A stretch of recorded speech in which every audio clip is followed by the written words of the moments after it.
Bakunzi ba Horikanani TV, ndi n'umunezero ntangere wo gusubira kubakira kugira ngo tuganire ijambo ry'Imana. Imbere yuko tuganira ijambo Imana yashyize ku mutima wanje, reka tubanze dusenge. Mana yera, Mana nziza, ntiturambirwa kugushimira urukundo rwawe n'ineza yawe.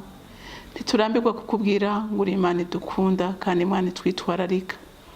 Mwami Imana uturinda uko bukeye nuko bwije kandi ukadutegurira ibyiza uko bukeye nuko bwije. Niki gitondo duteguriye ijambo ryawe kugira ngo ridufashe muri runo rugendo. Mwami, benshi baguye isari, benshi bananiwe, benshi bababaye, ariko ijambo ryawe ryamariza n'ihumure mu mitima y'abaryumva. Nanjye ndasenze ngo Mwami Imana, iri jambo rizana ivyizigiro mu mitima y'abantu, bamenye ko gutanga umwana wa Yesu Kristo ngo apfe ku musaraba kwari kugira ngo utabare umwana w'umuntu. Reka rero Mana unyemerere umpe amajambo akwiriye kandi abereye agarukana ivyizigiro mu mitima y'abantu. Urakoze ko vyumvise kandi kwemeye kubikora. Icubahiro nishimwe bibi vyawe mu izina rya Kristo Yesu senze nizeye ko vyumvise. Amen. Tumaze iminsi turiko turaganira ingene umwana w'umuntu yataye intumbero ava mu mugambi w'Imana. Ariko Imana, naho navuze ko Imana yatweretse ko hari ibihano yatanze, ariko yaratanze n'imbabazi. Kandi isezerano yaritanze mu itongo, yaritangiye mu itongo rya Edeni. Haleluya. Yaritangiye mu itongo rya Edeni, aremera ko naho habaye amakosa izosubira ikagarukana icubahiro cayo mwisi. Biciye hehe?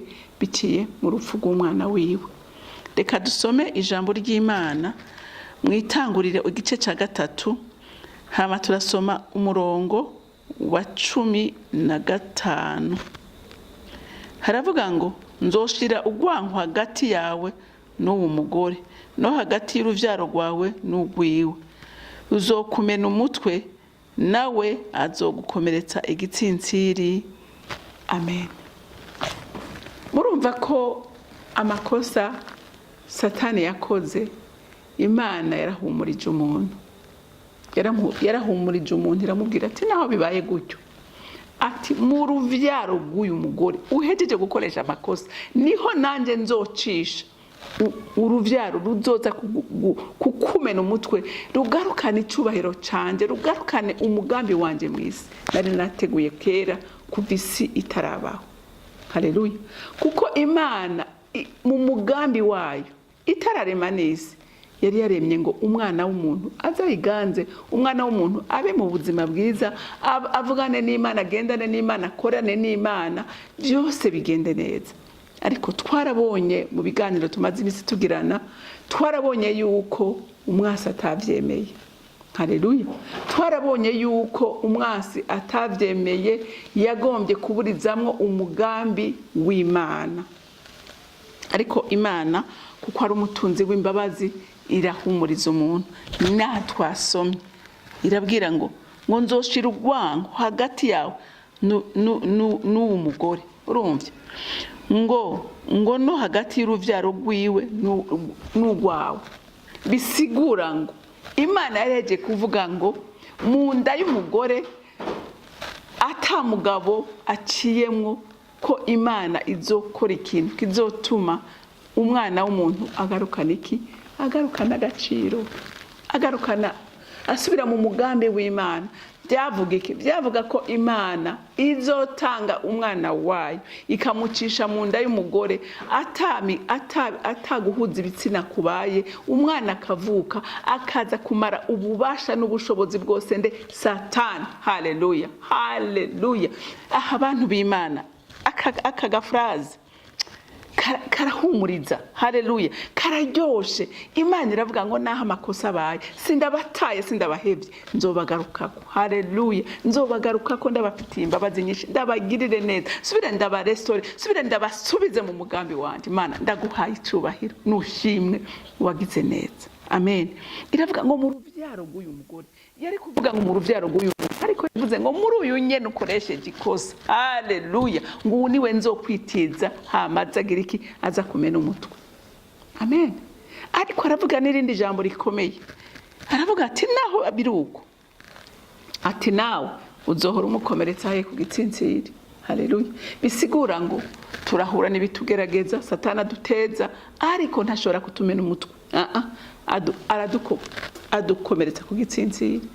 Ayo marira, ako gahinda, ibyo byose bigenda bitugora muri aya mayira turiko turagana mu ijuru, ni kudukomeretsa ku gitsintsiri ariko ntashobora kutumena umutwe kuko umwami wacu yaramaze kumumena umutwe, yaramaze kumunyaga ububasha n'ubushobozi bwose. Haleluya. Abuha abamwizera. Amen. Amen. Rero nahawe muntu w'Imana, nahawe Imana ntacitakoze. Naho umwansi yagerageje kwankiriza umugambi w'Imana, Imana ntiyahezeyo. Ntiyaherejwemo. Umwana yaratanzwe, umwami yaratanzwe, umukiza yaratanzwe, arahari. Haleluya. Umwami arahari. Uyo ni wemera ukagenda mu nzira akurongoreramo, nta kabuza gutsinda n'ukwawe. Haleluya. Kuko byose yagize iki? Byose yarabirangije. Umutwe yarawumenye umwansi. Haleluya. Ubu intsinzi iri hehe? Iri mu kiganza cy'abamwizera. Murumva yuko umuntu wese aneshwa, umuntu wese atsindwa nuko atarimbura amajambo y'Imana, atemera ngo Imana imubere umurongozi. Haleluya. Ariko wemeye Imana ikakurongora, wemeye ukagendera mu rutonde ishaka, nta kabuza na kamwe ko Imana ishobora gutunganya ibintu ikabisubiza mu rutonde rwiza. Ikibazo kiri hehe? Mwabonye ko kuva dutangura kuvuga, kuva mu itanguriro Imana iracyari kwiraraba umugabo. Haleluya. Aha niho Imana ije honyine ikavuga ku mugore, ikavuga ko ari we, muri we hazoca ubutabazi. Ariko mwabonye ko Imana kuva ikirema yagumye irondera umuntu, yagumye irondera umugabo. Ari nacyo gituma mubona isi iri kwirasatira cyane umugabo ku mwaka autorite, ku mwaka icyo Imana yamuhaye. Haleluya. Kandi abantu barabinezererewe, abantu bamwe babona kumega n'iterambere niki, ariko nagira ndakubwire ngo nukugira ngo isi ibe kwiganzwa na Satani. Umuntu yarayihaye Satani. Haleluya. Ariko Imana yo yari yatanze umwana wayo kugira ngo umwana w'umuntu agarukane kuganza, agarukane icyubahiro yataye, agarukane amahoro yabuze, agarukane umugisha w'Imana muri we no mu byiwe. Haleluya. Rero igihe umuntu atavyemeye, Imana ntibikuzanira ngo bikuzanire kuri plateau. Oya, nahawe gutera intambwe ukemera gusubira ku rufatiro ukaraba ijambo ry'Imana rivuga. Haleluya. Kuko twabonye ko Imana kuva mu itanguriro yahaye itegeko umuntu, yahaye itegeko umuntu. Imana iza mu itongo ntiyahamagaye umugore, yahamagaye nde?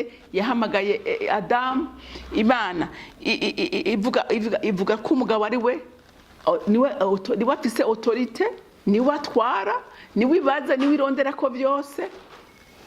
Niwe atunga umuryango, ko yavuze ngo wewe uzohora urya ukubanje kuruha, uzobanza kubira icuye. Haleluya. Umugabo ateza gukorera urugo, umugabo ateza guproteje urugo rwiwe. Imana nibyo yamutegetse. Haleluya. Narabivuze kuva mu ntango nkubwira ngo subira wirabe by'ukuri. Ese ubona uri gukora uko Imana ikubwira? Ese ubona uproteje? Ese ubona by'ukuri uri kurarinda? Ese ubona uri kuratunganya? Ubona uri kuratanga amategeko abiriye kandi akwiriye? Cyangwa umuntu we aza gutera ubwoba abantu? Cyangwa umuntu yiyandagaza n'importe où, ahariho hose ugenda wiyandagaza? Ibyo byose Imana ibiguharurako. Haleluya. Rero nahawe Imana siyo yananiwe, ariko nahacu kuraba ko atari twebwe twananiwe. Imana yo yarabitunganije kuva kera. Naha amakosa yari yabaye, Imana yatanze isezerano n'ibyizigiro ku muntu ngo ntiyihebe, hariho chance ya kabiri. Rero irahari, nahawe kukuraba ko uyikeneye. Rero Imana yo mu ijuru ibampera umugisha, mugira umunsi mwiza, mwarahezagiwe.